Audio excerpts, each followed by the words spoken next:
let's get this started. So we did this last year. It was awesome. Really, people had rave reviews about it. So we decided we're going to do it again. And we're going to kick off right after we announced this. You had announced a transition. Yep. And you're in a new role. And so people are wondering, why are you now going to be a vice chairman instead of a CEO? And what's the difference in the roles and responsibilities, et cetera? Yeah, so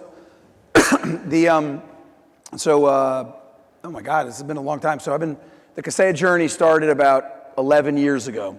And 11 years ago, we had the idea of putting together a platform purpose-built for MSPs, right? A platform that would bring fundamental change to the unit economics for MSPs. So the thesis of Kaseya is pretty simple. The average MSP around the world that serves small to mid-sized businesses, right, us, does about 10% profit margin. Some do 20, some do 0, but on average it's about 10%. And considering MSPs are the most important part of supporting small to mid-sized business, which is the most strategic aspect of our global economy, that's kind of risky. MSPs are like Atlas, like holding up the world or holding up the economy. So when you have an industry that does 10% profit margin on average, it's not a lot of room for investment. When we looked at the root cause of that, what we found was the way that MSPs are delivering their solutions, they're being, they have 15, 16, 18 different products that are purpose-built for the enterprise. They're not integrated, they don't allow automation, and they cost a ton of money. So we set out on a journey to change that. So over the last 10 and a half years, we put about $12 billion into Kaseya. We made a bunch of acquisitions, done a ton of organic development. And then in April of last year, we released something called Kaseya 365.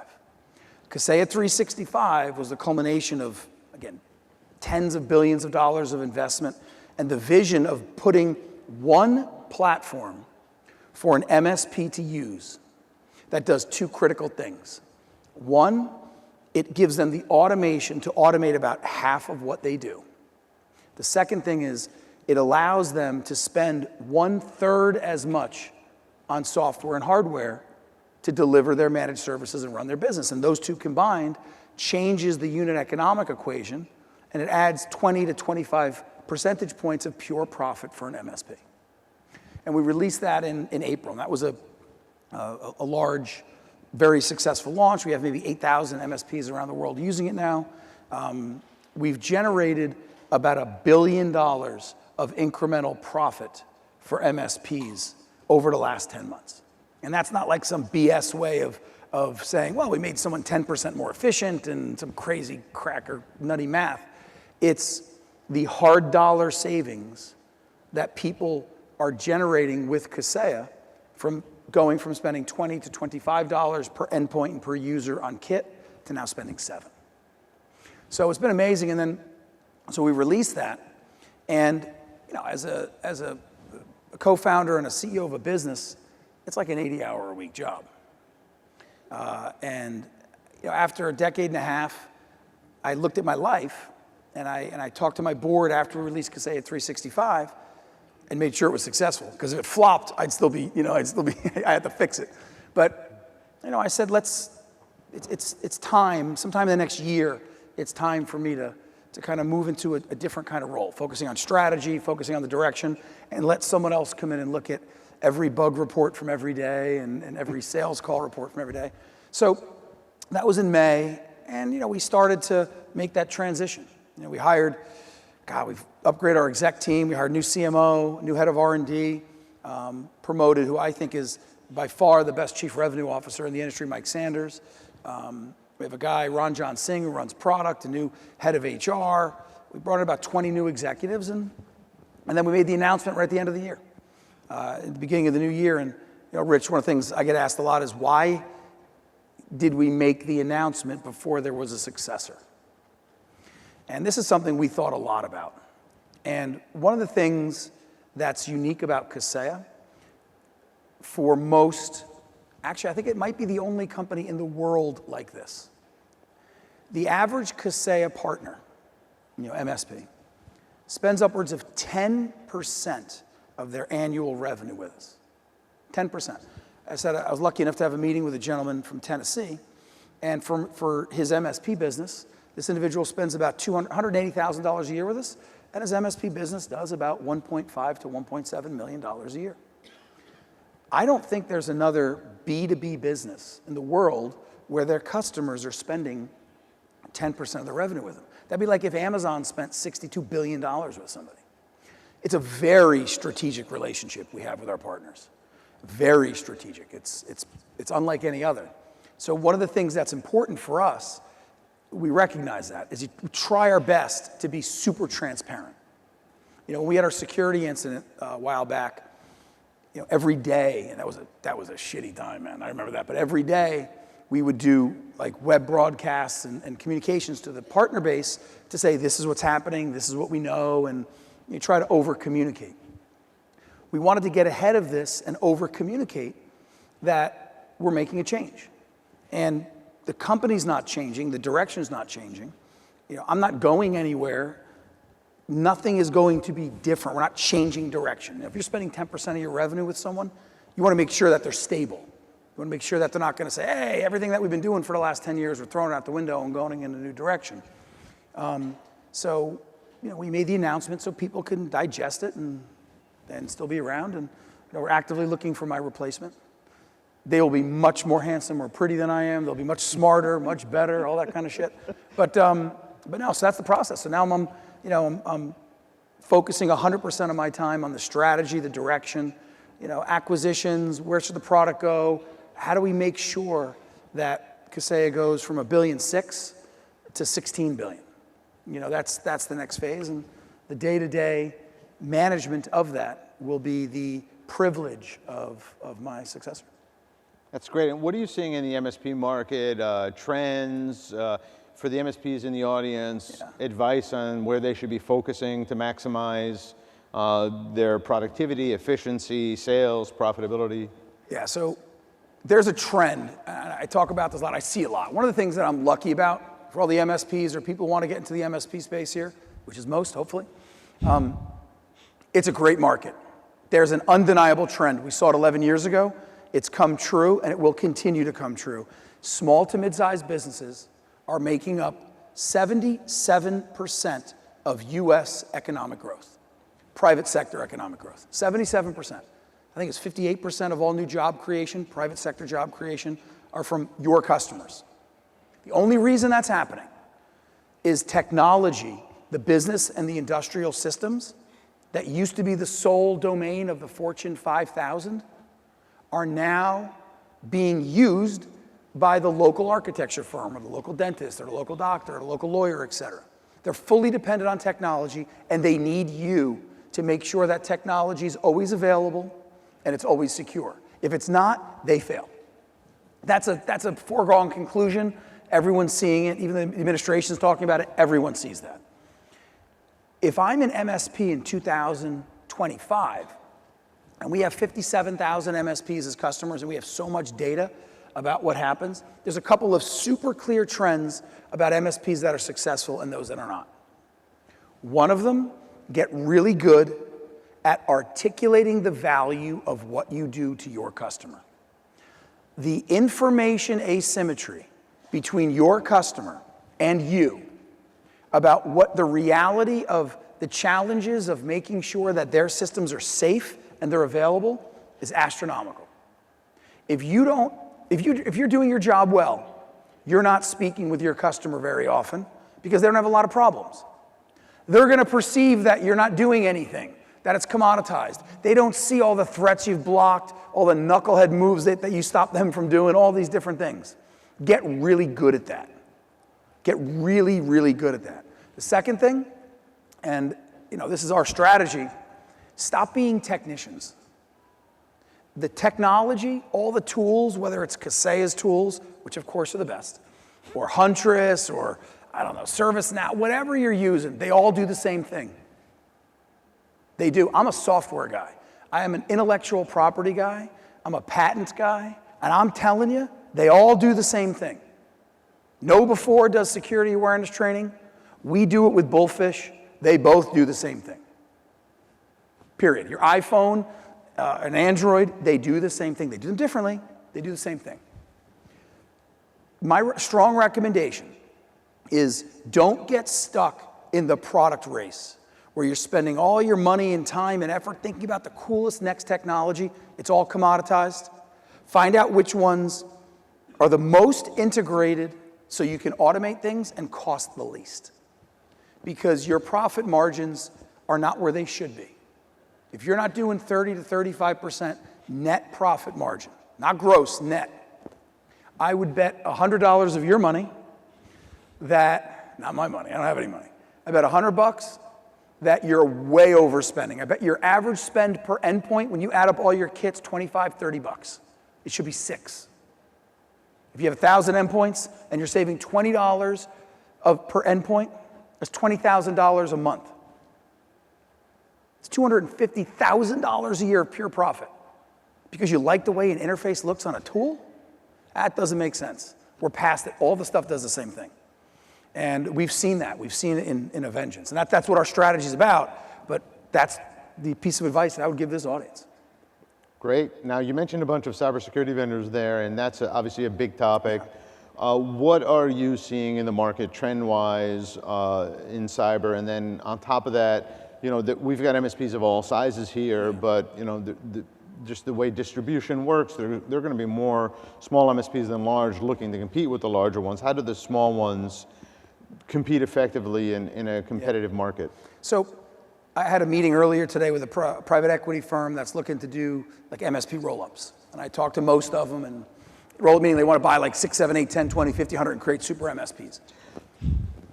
Very few organizations that are doing roll-ups. I don't mean acquisitions. I mean they're doing lots of acquisitions. Very few are achieving their financial goals.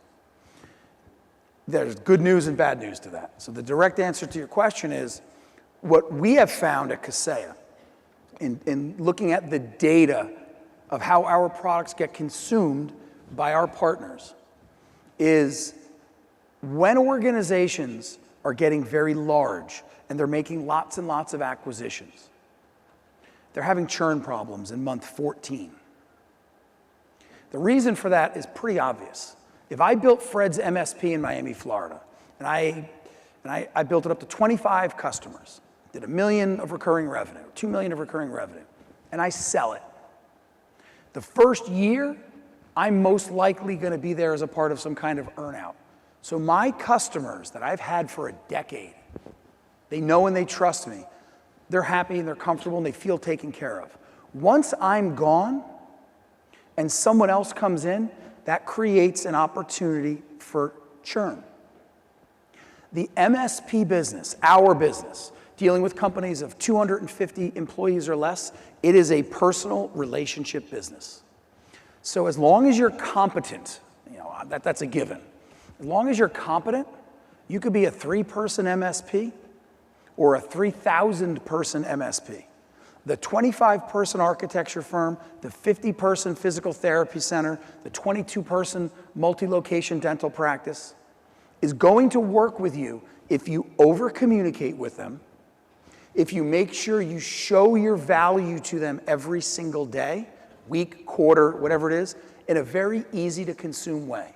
They don't care if you're a national brand or not. There are no national brands. The brand, hopefully, will be a powered by Kaseya brand. So you can say, I'm powered by Kaseya. I'm powered by the largest, cybersecurity, SMB-facing software company in the world. You should work with me, whether I have 5 employees or 5,000 employees. The 5,000 employee MSP is churning customers left and right because they bought 50 small MSPs, and the founders and the owners of those small MSPs are no longer there, and they haven't figured out yet how to manage those relationships. So I don't think that there's necessarily advantage in being large because you're large. As long as you're competent, as long as your gross margins make sense, and you can invest in your business, I don't think that we're ever going to see a situation where there's 400 MSPs controlling 80% of the SMB space. The enterprise space is very different. If I worked at Carnival Cruise Lines and I have to select an outsourced IT and security service provider, I'm buying IBM because I'm not going to get fired if I buy IBM. Or I'm buying Tata or Deloitte. Do you think that the South Miami architecture firm has any idea who a large MSP is? They have no clue. So my read on it is I think the world is great if you're a small MSP, a mid-size, or a large, as long as you manage that local relationship in a touchy-feely, hands-on way. All right, we have to have a question about AI because, well, you know, everyone knows why.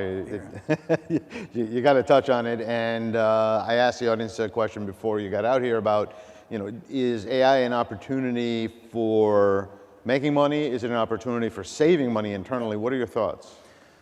I think AI is, so I'll talk about it in a couple of different ways. So AI is, it's like saying financial services. It means everything. It's like saying technology. I mean, it means everything. So there's differences between AI, practical AI, some of the stuff you see in Hollywood, which we all know in this room is all bullshit. I think if I'm an MSP, one of the services that I would look to offer is AI awareness training and AI consultancy. If you think about the basic, easiest things for AI, it's a force multiplier. It helps do simple tasks better.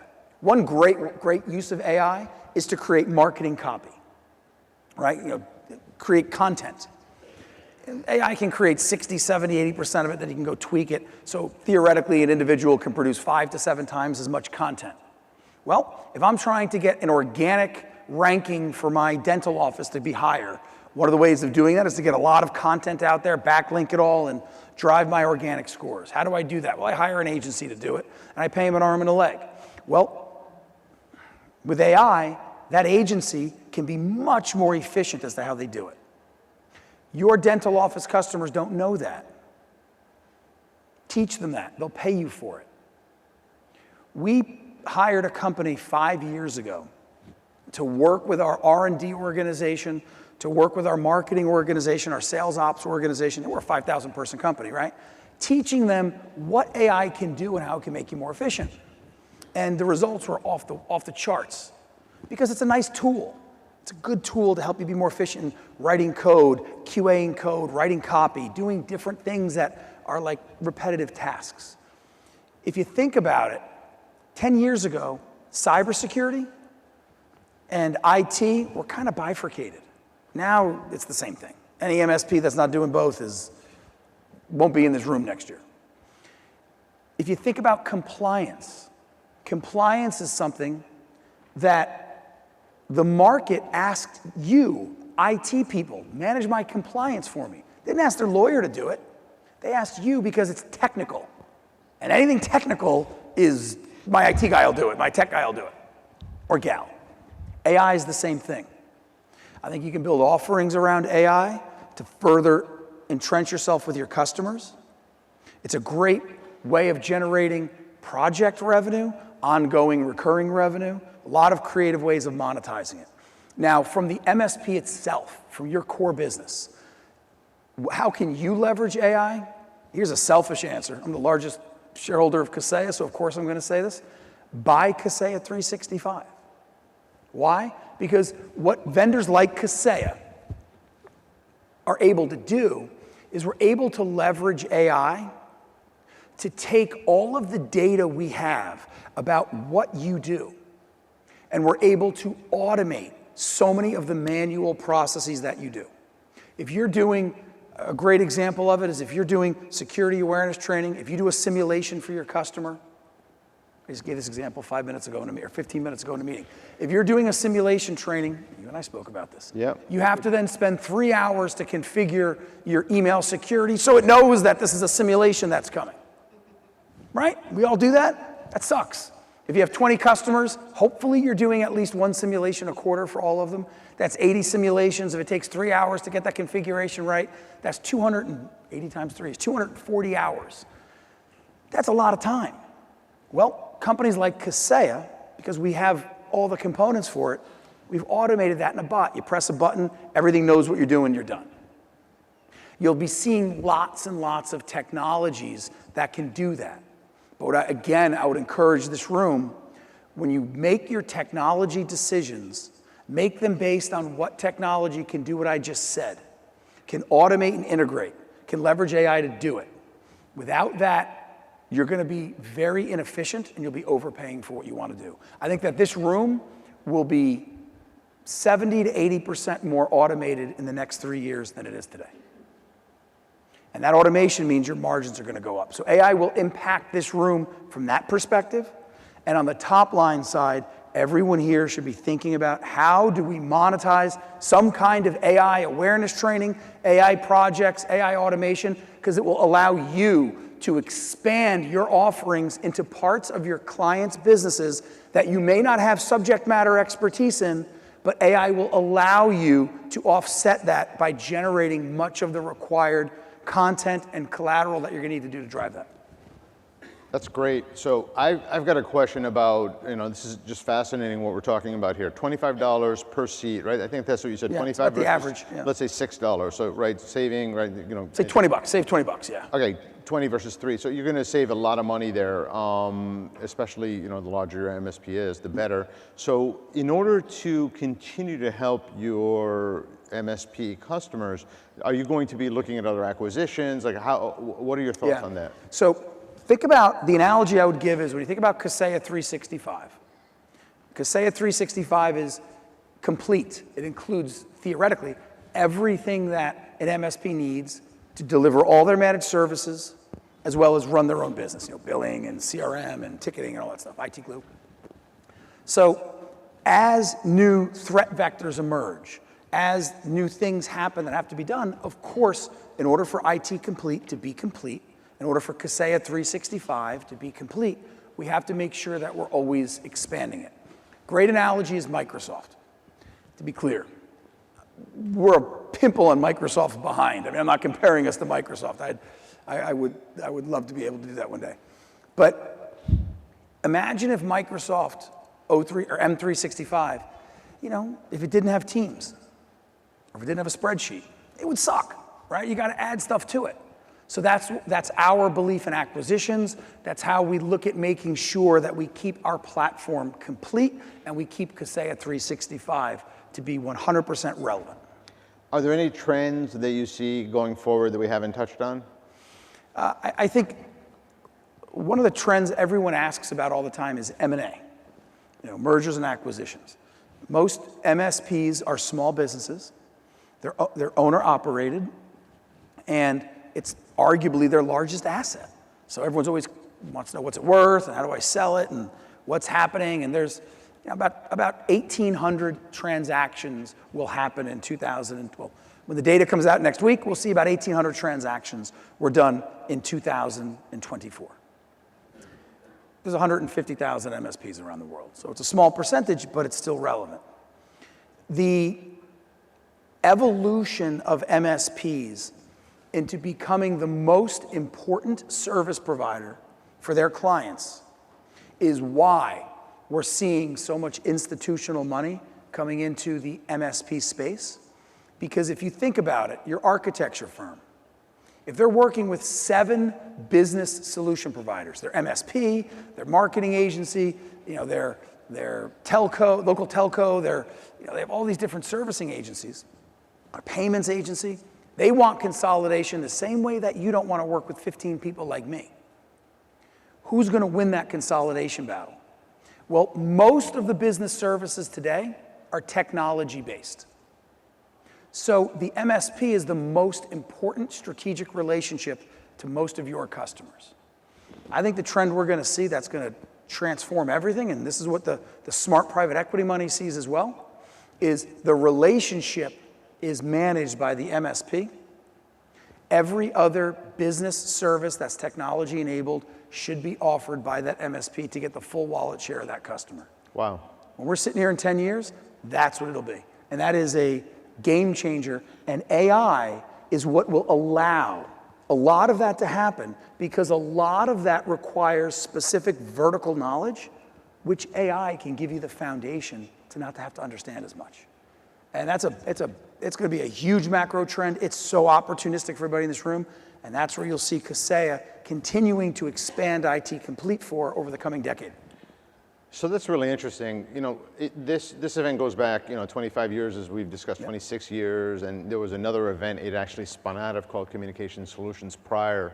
And since maybe 1996, the big challenge was that there were separate ways to go to market in terms of, or separate ways to get services that were telecom services. Mm-hmm. They were bought through something called an interconnect, and then there were VARs and VADs. There were no MSPs back then. And the concern back then was, as these two different markets were merging, voice and data, we didn't have a way to go to market, and you needed these two channels to merge. It's still merging. I mean, it's literally 30 years it's taking, and it's still, these channels are merging. The point is, we knew that IT would eventually be the primary way you get into most of these companies, and then IT would take over telecom. And so your point is that the MSP now, which is effectively the IT from what we talked about 30 years ago, is going to continue to consolidate other areas, is going to merge into other areas, and be a full business solutions provider. Yeah. Not just technology, it's a relationship.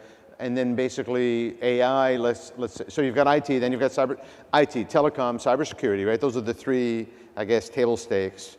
AI is now the fourth table stake, and then with AI, it's now you've got a table, and you can start building on top all these other areas, whether it's the point of sale system, which let's say that's kind of vertically focused, or let's say for a dentist, X-ray systems, or right? Am I going in that direction? Yeah, I don't know if I would look at the vertical applications. So the analogy's right. I would say, take marketing. Marketing. Right? Digital marketing. It's the primary way most small to mid-sized businesses, your customers, acquire customers. If you're a dentist, you got to rank on Google, you got to do all this different stuff to drive. You got to do email marketing campaigns, you got to do drip campaigns, all the things that they hire a marketing agency to do. They're all technology related. Wow. Why are they doing that? Why isn't my MSP doing that? Because if you think about digital marketing, half of it is infrastructure. A website that organically ranks and driving reviews, that's like IT stuff. It's more IT-like than anything else.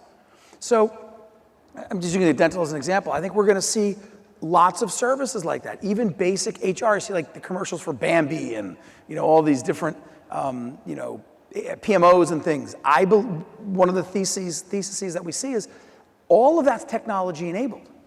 You should be driving it. The same way that if there's an MSP in the room that's not doing the telco or the data, what are you thinking? Learn how to bill properly and get that $250 to $500 or $1,000 a month with 20% commission rate revenue. Otherwise someone else is going to come get it and they're going to elbow you out. Just like if you weren't doing security 4 years ago. They're all technology-enabled services.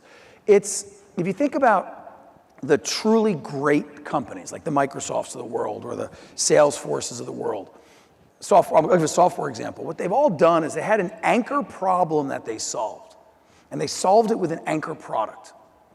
And then they started going after ancillary problems with related products. And now, I can remember the days when Microsoft was an operating system company. Now they're the largest database provider in the world, the largest vertical SaaS application provider in the world. They're the largest document management company in the world. They're one of the largest telecommunications CAS companies in the world. They had the anchor problem and they expanded, right? Remember Anderson Consulting? Yeah. Same thing. Sure. We believe, and I strongly believe, that in the SMB world, companies under 100 employees, that the people managing IT and security will be doing all of their business services or have the opportunity to do it over the next 10 years. That is awesome. And it's a monster TAM expansion. Great opportunity for people. Yeah. So you're in touch with a lot of private equity, and MSPs are always, at least they're thinking about M&A or they're being approached, right? Typically they'll get approached once a month at least, depending on market, depending on size. Some of the people in the audience for sure are wondering what sort of metrics they should be focusing on to make themselves more attractive as a seller, or as a as a seller, correct, Yeah. to a buyer, what are those metrics they should be focusing on? Maybe what should they be? Is there a price? In other words, is there a price per hour they should be charging, a price per seat, per how? Yeah, I get asked this question a lot. And I get asked this question a lot by MSPs. They're like, look, I want to sell my business in the next 6 months. What can I do to juice my numbers and make me look better? Nothing, sell more, you know? There's lots of sub-metrics. I mean, you can talk to 20 private equity firms and they're gonna give you 20 different ways of saying basically the same thing. What is your EBITDA? What is your growth rate? What's your net retention? And how long are your contracts? That's what it is. You know, it's not price per endpoint. It's not how many endpoints per technician. All those things are nice little things. Can I just add? Sure. If it's okay. Potentially also, how much is recurring revenue versus 100%, I'm sorry. if that's there. That's a given, I meant that, 100%. They only care about the recurring revenue. Non-recurring revenue is usually valued at next to nothing. Yeah, that's kind of sad, right? Yeah, well, but because it is, it's one-time revenue. It's, you know, you're not gonna pay someone to buy a contract, but for your recurring revenue, how long are your contracts? Because how deep is the moat around your revenue stream? What is your net retention? So net retention is, let's say you have 10 customers. You don't add another customer throughout the year. Those 10 customers, they're paying you $1 million to start the year, and then you finish the year paying $1,100,000. You have 110% net retention, super important. And what's your EBITDA, or your profit, however you want to call it? That's it. Growth rate is obviously a driving factor for it as well. But the sub-metrics, you know, like price per endpoint, you know, some might care about revenue per customer, but price per endpoint, or like those are things that, you know, they'll come in the negotiation later on. They move the needle like teeny little bits. Doesn't really matter. Same thing. How about quality? How about just like 5-star, 3-star, 2-star reviews? Does any of that matter? A little bit. I mean, if you're growing 15% a year, and you have 110% net retention, and you're running 25% EBITDA margin, and you have 1-star reviews.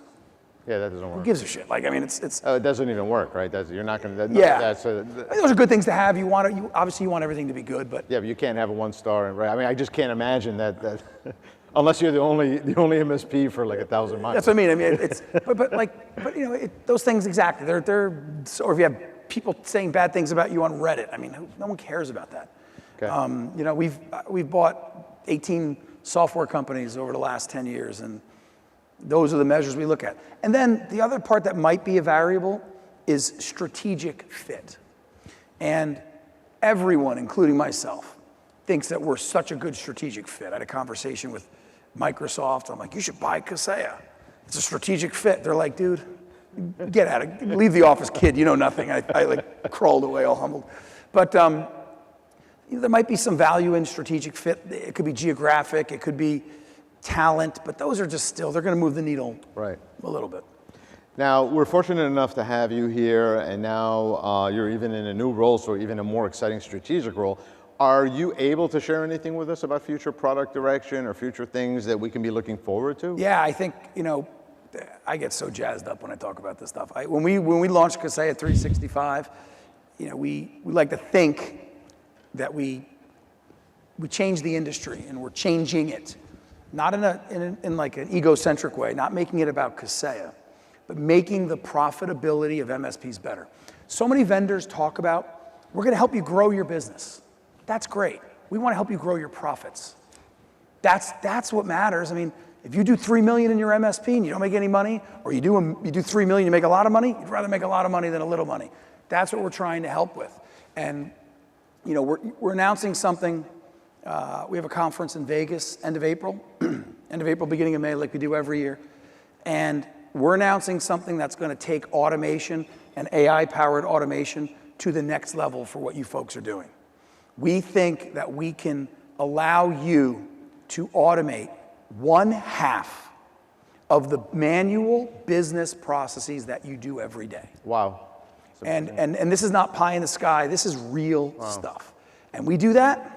If we're allowed to help you do that, that means you can do your own math. And if we're charging 1/4 of what you're paying for different parts of your stack now to do that, now the MSP industry looks like this. The average MSP, not the best, not the worst, but the average is doing 35% profit margin, 25 percentage points of profit margin more than what they were doing before they were powered by Kaseya. That changes everything. That's what will allow the MSP to make the investments, to say, you know what, I think that we should look into doing all the digital marketing for our customers and getting that part of the wallet share, because we have the free cash flow to invest to do that. That's why we should be able to hire another 2 AI business specialists to build out our AI-enabled services for our clients. You can make those investments. An MSP running 10% can't. You can't do it. That's where the MSP who's getting beat up a little bit on price because the local ankle biters are biting them, they can lower their price to prevent from losing the relationship and still make profit margin that they need to run their business. It changes the entire industry. And that's what we're trying to do. MSPs powered by Kaseya should be able to take the next leap much more financially profitably and less risky than one who's not. So there's this expression called future proofing, and it's an interesting expression because it implies that the future is something that is bad for you or your business, and you need to proof, right? It's like, it's like fireproofing. You don't want the fire to affect you. And I guess what you're looking for is the positives of the future without the negatives. And to that end, if you could give a bit of advice to the audience, what can they do to ensure that their future is going to look better as all these new technologies come down the pike? Yeah. And the environment, it's a more competitive environment. Private equity money is still flowing into the space, which means your competitor tomorrow could be better funded. And they may have better resources, things like that. How do you as an MSP deal with all these challenges head on? Yeah, so I like the term future proofing. I've used it a lot in different investor meetings we've had about Kaseya, and we'll talk about that backstage. But so I'll go back to something we talked about earlier. Whether there's 15,000 private equity firms coming in looking to drop $1 trillion into the space, and you want to remain independent or you don't, or the most important dang thing, and what makes this market so unique, something Kaseya figured out 11 years ago, something that the successful MSPs really get is, it is a local industry. It's a huge industry, but it's local. If I'm an MSP and I have 40 customers or 30 customers or 200 customers, no one can take that away. So if big bad private equity firm comes in or very nice private equity firm comes in and they buy my competitor and they have more resources than I do and they're going to put me out of business, that's bullshit. Anybody tells me that, I'm like, then you're a loser. No way. There's no way they're going to do that, because your customers are yours and they trust you. So I do mixed martial arts fighting, and if I get injured, it really sucks because my one hobby, I can't do it. So if I blow my shoulder out or I blow my knee out, I'm kind of effed. Like I'm stuck and life gets really bad. So if I hurt my knee and I go to an orthopedic at, Hospital for Special Surgeries in New York, the best orthopedic guy in the world, and he says you need this surgery and you're out for 6 months, I'm getting 3 other opinions. I'm going on WebMD. I'm becoming like a super nerdy guy because I'm going to do it. If my IT and security person tells me to do something, I'm just doing it. I'm not going and talking to 5 other people. They trust you more than they trust their freaking doctors. It's true. People are scared of technology. It's our superpower. It's what the MSP business model superpower is. People are scared of technology. They don't want to learn it. As we all know, it's not that hard. But it's scary and intimidating for someone who doesn't know it. Why are you letting the cat out of the bag? I don't know. Everyone's really tough. No, keep it secret. Right? Russian style of coding. Don't guys, document anything. It doesn't leave this room, guys. So, right? Given that, if there's, if private equity is coming in and if you want to stay independent and there's a big bad competitor down the street, if you are managing your customer relationships well, and you have a basic level of service delivery that's competent, of course, you can't lose. If you're running 10% margin and you can't invest in your business, then you have problems. Yep. But if you're a 3-person MSP and you're doing 25, 30, 35% margin, you can make the investments for your business, you'll have a business forever. As long as forever is in this day and age. So future-proofing, if you will, your business means making sure that you are managing your relationships properly and you're not wasting your time, effort, and money on things that aren't adding value to your business. That would be my recommendation. So I want to thank you very much for being here. Please give him a hand. Fred, you did a great job. Thank you. Fantastic. Appreciate it. As always, thank you, my man.